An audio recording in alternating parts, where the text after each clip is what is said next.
మన రేవంత్ అన్న గారు ఒక మంచి నిర్ణయం అయితే తీసుకున్నాడు.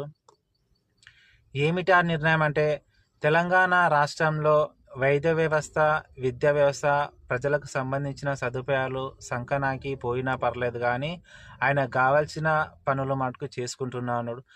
అక్షరాల 5,000 కోట్ల రూపాయలతోని గాంధీ గారి విగ్రహాన్ని హైదరాబాద్లో స్థాపించాలని ఒక నిర్ణయం అయితే తీసుకున్నాడు.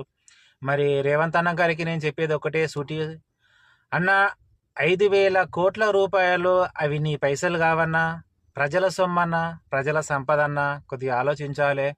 ప్రజల సంపద ప్రజలకు పెడితేనే బాగుంటుంది.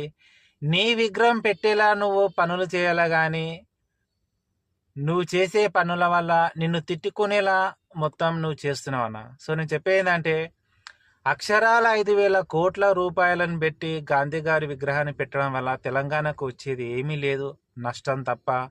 అక్షరాల అదే 5,000 కోట్ల రూపాయలను పెట్టి విద్యా వ్యవస్థ మీద ఫోకస్ చేయనా. ఎందుకంటే విద్యా వ్యవస్థలలో ఎస్సీ, ఎస్టీ, బీసీ, మైనార్టీ పిల్లలు, మిడిల్ క్లాస్ వాళ్ళు ఉద్యోగపరంగా పెద్దగా ఎడ్యుకేషన్గా పెద్ద పెద్ద చదువులు చదివి డబ్బుతో ఉన్నవాళ్ళు ఎవరు చదువుకోవట్లేరన్నా.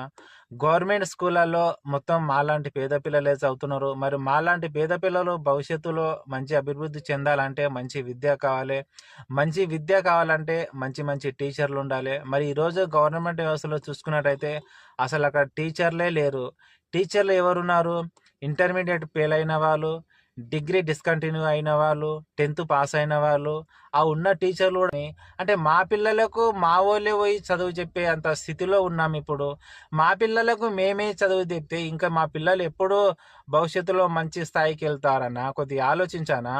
ఎడ్యుకేషన్ చెప్పాలంటే మంచి స్థాయిలో ఉన్న టీచర్ వాళ్ళని తీసుకొస్తే, మంచి టీచర్ వాళ్ళు మోటివేషన్ చేసి స్కూల్ చెప్తే పిల్లలు అభివృద్ధి చెందుతారు తప్ప కానీ మా కళ్ళ ముందే తిరిగిన వాళ్ళు, మా కళ్ళ ముందే ఉన్న వాళ్ళు వాళ్ళే పోయి పిల్లలకు ఆ అక్షరాలు చెప్తే వీళ్ళకే సరిగా రాని అక్షరాలు ఆ పిల్లలకు సగం సగం నేర్పిస్తే ఇంకా మా పిల్లల భవిష్యత్తు ఏముందన్నా? మా పిల్లల జీవితం నాశనం అయిపోతుందన్నా. రేవంత్ అన్న, నీకు దండం పెడతామన్నా, కొద్దిగా ఆలోచించానా. ఎందుకన్నా ఇంత కసి ఇంత కక్ష పెంచుకున్నావు?